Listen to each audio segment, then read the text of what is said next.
Course in Miracles, Chapter 13, Section 4, The Function of Time. And now, the reason why you are afraid of this course should be apparent. For this is a course on love, because it is about you. You have been told that your function in this world is healing, and your function in heaven is creating. The ego teaches that your function on earth is destruction, and you have no function at all in heaven. It would thus destroy you here and bury you here, leaving you no inheritance except the dust out of which it thinks you were made. As long as it is reasonably satisfied with you, as its reasoning goes, it offers you oblivion. When it becomes overly savage, it offers you hell.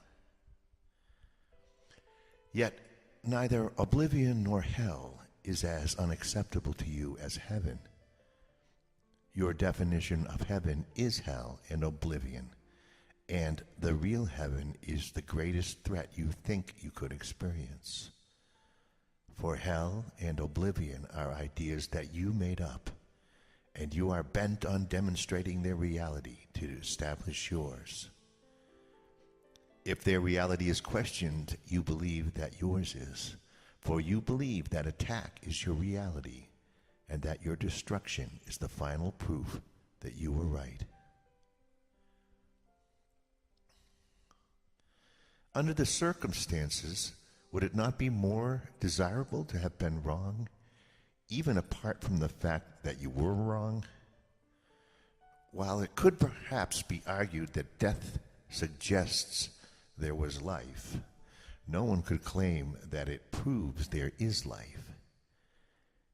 Even the past life that death might indicate could only have been futile if it must come to this, and needs this to prove that it was at all. You question heaven, but you do not question this.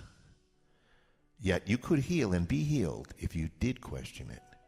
And even though you know not heaven, might it not be more desirable than death? You have been as selective in your questioning as in your perception. An open mind is more honest than this. The ego has a strange notion of time, and it is with this notion that your questioning might well begin. The ego invests heavily in the past, and in the end believes that the past is the only aspect of time that is meaningful. Remember that its emphasis on guilt enables it to ensure its continuity by making the future like the past, and thus avoiding the present. By the notion of paying for the past in the future, the past becomes the determiner of the future, making them continuous without an intervening present. For the ego regards the present only as a brief transition to the future, in which it brings the past to the future by interpreting the present in past terms. Now has no meaning to the ego.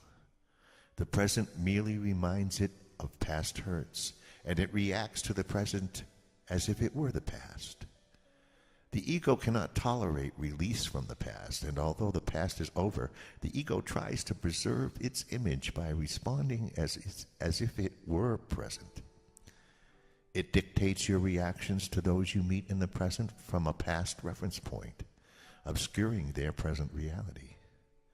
In effect, if you follow the ego's dictates, you will react to your brother as though he were someone else, and this will surely prevent you from recognizing him as he is. And you will receive messages from him out of your own past, because by making it real in the present, you are forbidding yourself to let it go. You thus deny yourself the message of release that every brother offers you now.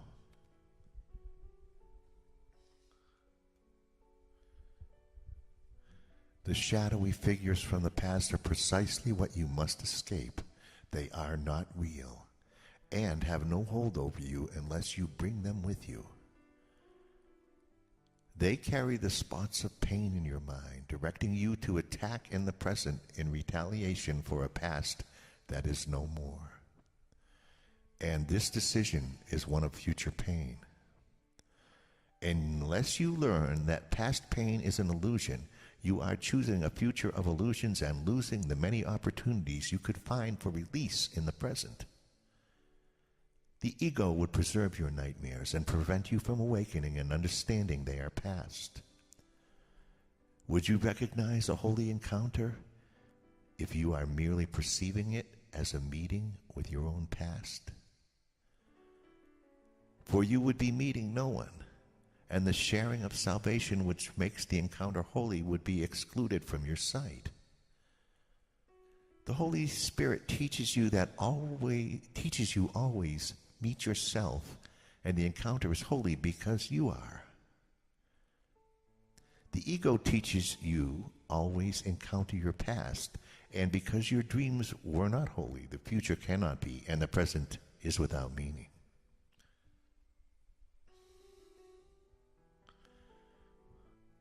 It is evident that the Holy Spirit's perception of time is the exact opposite of the ego's. The reason is equally clear, for they perceive the goal of time as diametrically opposed. The Holy Spirit interprets time's purpose as rendering the need for time unnecessary. He regards the function of time as temporary, serving only his teaching function, which is temporary by definition. His emphasis is therefore on the only aspect of time that can extend to the infinite, for now is the closest approximation of eternity that this world offers. It is in the reality of now, without past or future, that the beginning of the appreciation of eternity lies. For only now is here, and only now presents the opportunities for the holy encounters in which salvation can be found.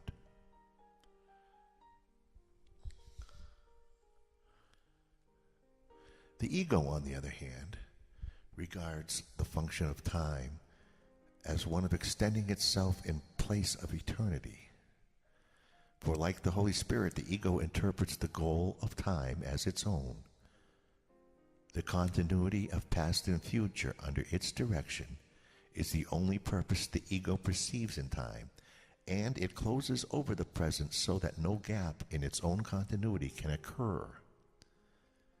Its continuity, then, would keep you in time, while the Holy Spirit would release you from it. It is his interpretation of the means of salvation that you must learn to accept if you would share his goal of salvation for you. You too will interpret the function of time as you interpret yours.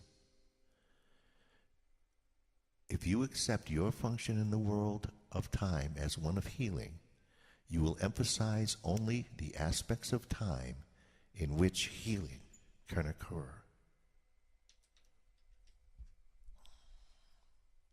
Healing cannot be accomplished in the past. It must be accomplished in the present to release the future. This interpretation ties the future to the present and extends the present rather than the past. But if you interpret your function as destruction, you will lose sight of the present and hold on to the past to ensure a destructive future. And time will be as you interpret it, for of itself it is nothing.